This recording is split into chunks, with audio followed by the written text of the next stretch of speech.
My name is Ryan Remiors, and I'm a photographer with the Canadian Press, based in Montreal. Paparazzi, man! Paparazzi.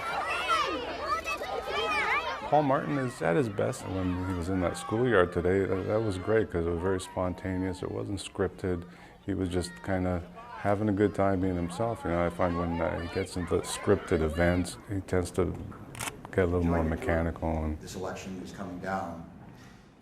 And he's got a bad habit of flailing his arms, which is good for photographers because we generally like a little animation because otherwise it's just another headshot. Essentially, one talks about.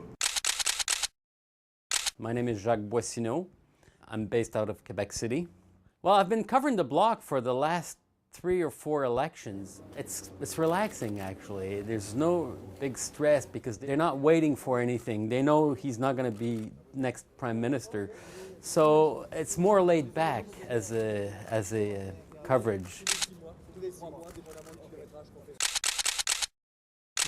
My name is Tom Hansen. I work for the Canadian Press in Ottawa, and I'm covering the Conservative Party campaign.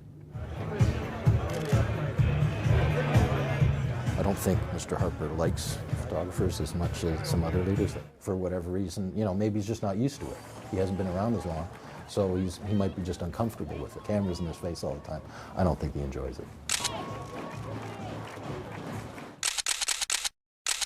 My name is Andrew Vaughan. I'm a photographer with the Canadian Press. I'm based in Halifax. I've worked for the Canadian Press for just over 20 years now.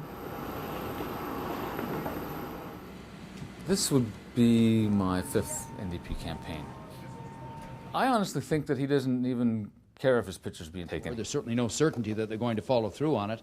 It strikes me as a very natural man who's very comfortable in a crowd. I don't really get the sense that he's really paying a lot of attention to what I'm doing out there. We know we have to be on the wire as soon as possible. As soon as you shot the picture that you think that will make the papers, my job is to just turn around, go and transmit it. Yeah, that's the first one to go. You're pretty much working all day, taking pictures, filing them. A lot of newspapers have websites, and we have other online clients that require pictures right away. You're filing pictures before most people are out of bed across the country. Then there's several more quick events on a common day, and you're filing as you travel back and forth. We have cell phones that are quite effective to transmit pictures on the bus. You spend a lot of time getting to places for, you know, intense moments, and then back on the bus, head to the next destination and doing all over again. You're zipping into a hotel, you're looking around. Is there high speed? That's the big question. Is there high speed? No one's looking for food, they're looking for high speed. So you log on, you file a few pictures, and then you turn around and say, oh, a cup of coffee, good. You know, not every event produces great pictures. Like a lot of campaign photos are very cliche, but you still have to go. You go through the motions and pay attention, and sometimes you get lucky and make something out of nothing. Other times you just move on to the next one. You stay on top of the news, you're reading all the stories. I follow the news of the day and the day before. It's important, otherwise you may miss something, miss an angle. As you're listening to the chatter of the journalists, the Blackberries go off, and you know, what's going on? To every family, for every child under 6, without exception. We have to try and catch moments to reflect the story. That's exactly what we do. Parent buys clothing for a children. You have all these facts or these notions, and you like to marry that with art. That's what we do. You know, we put facts into art. And when developments happen, then you try to, you know, if it's a bad day for the candidate you're covered, well, you try and get a couple of pictures of him looking sad or upset. Right now we're actually shooting outside a doorway to try and get something different other than the same old backdrop that we get every time. Inside the arena, he's going to walk sort of a catwalk. I'm going to let you be free in the seats there. The parties want to make their candidates look good, so they do everything in their power to make us be in a position where we can make the best photos. Unfortunately, sometimes their idea of the best pictures don't really match what our idea would be, so then you have to get a little creative.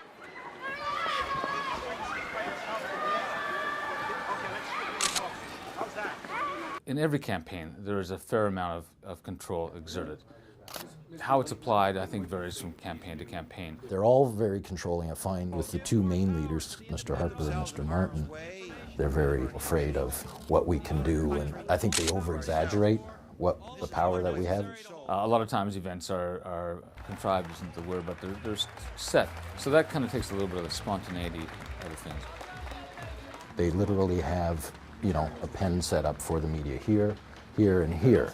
And you can be in those and you can't go anywhere else because they want to control the image. The fact that it is that choreographed, it makes it difficult to be, you know, a little more flexible where you can go, where you can't go. You have to be behind the line, okay? And there's no last picture, last picture, last picture. We move on like you. They're so controlling that it kind of loses any personal feeling that you know, any emotion in the photo ops. They're just so contrived now that it becomes static and boring. I think the backroom handlers are just so afraid of these things because of, you know, what happened in the past. We know that a picture can destroy a politician. The Robert Stanfield story of the fumble with the football. The photographer, Doug Ball, who worked for us at the time, had a wonderful set of photographs. There must have been 7 or 8 pictures, I think, that were on the wire from that particular episode. The picture that appeared to fascinate the photo editors, and understandably so, was the dropped football picture. Well, I'm not trying to destroy whoever politician I have to shoot, but if he does something stupid, I'm not going to refrain from shooting it. You can certainly hurt a candidate. I mean, Gilles Duceppe wearing the shower cap. These are images that tend to stick in people's mind, and you know, they can rightfully or wrongfully affect their perception of that candidate. People put so much emphasis on this, on the Stanfield photo, and back then things were different, and you know, a photo like that might have had a lot more impact. I think people are a lot more realistic now, you know, and especially with things like Kretschmer. He went to Bosnia. He's there walking, he's wearing his big flak jacket, and he's got this big blue helmet on backwards. Did that damage his career? No. People saw that and go, I would have done the same thing. Photographers just love to see their pictures in the paper. It's one of those wonderful things.